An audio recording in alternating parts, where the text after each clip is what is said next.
अपने समकुटुंबियों को देखने के बाद अर्जुन ने क्या किया, इसको आगे के श्लोक में कहते हैं। तानसमीक्ष्य स कौन्तेय सर्वान् बन्धून् वस्थितान् कृपया पर्याविष्टो विषीदन्निदं ब्रवीत्।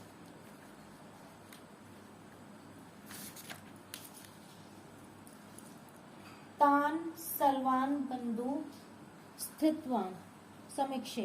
पूर्व श्लोक के अनुसार अर्जुन जिनको देख चुके हैं उनके अतिरिक्त अर्जुन ने ब्राह्मी आदि प्रपितामह धृष्टद्युम्न, शिखंडी, सुरथ आदि साले, जयद्रथ आदि बहनोई और अन्य कई संबंधियों को दोनों सेनाओं में स्थित देखा।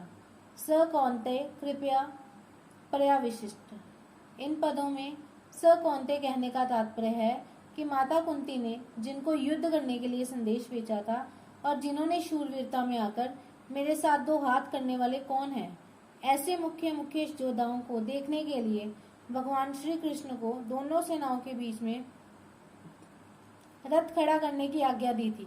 वे ही कुंती नंदन अर्जुन अत्यंत कायरता से युक्त हो जाते हैं। दोनों ही सेनाओं में जन्म के और विद्या के संबंधी देखने से अर्जुन के मन में यह विचार आया कि युद्ध में चाहे इस पक्ष के लोग मरे चाहे उस पक्ष के लोग मरे, नुकसान हमारा ही होगा, कुल तो हमारा ही नष्ट होगा, संबंधी तो हमारे ही मारे जाएंगे। ऐसा विचार आने से अर्जुन की युद्ध की इच्छा तो मिट गई और भीतर में कायरता आ गई। इस कायरता को भगवान ने आगे कश्मलम और हृदयो बल्लम कहा है और अर्जुन ने कार्पण्य दोषोपहत स्वभाव कहकर इसको स्वीकार भी किया है।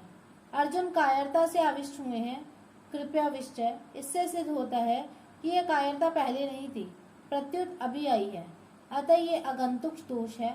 आगंतुक होने से ये ठहरेगी नहीं, परंतु शूरवीरता अर्जुन में स्वाभाविक है, अतः वह तो रहेगी ही। अत्यंत कायरता क्या है? बिना किसी कारण निंदा, तिरस्कार, अपमान करने वाले, दुख देने वाले, वैर भाव रखने वाले, नाश करने की चेष्टा करने वाले दुर्योधन, दुशासन, शकुनी आदि को अपने सामने युद्ध करने के लिए खड़े देखकर भी उनको मारने का विचार ना होना, उनका नाश करने का उद्योग ना करना, ये अत्यंत कायरता रूप दोष है। यहाँ अर्जुन को कायरता रूप दोष ने ऐसा घेर लिया कि जो अर्जुन आदि का अनिष्ट चाहने वाले और समय समय पर अनिष्ट करने का उद्योग करने वाले हैं, उन अधर्मियों पापियों पर भी अर्जुन को करुणा आ रही है।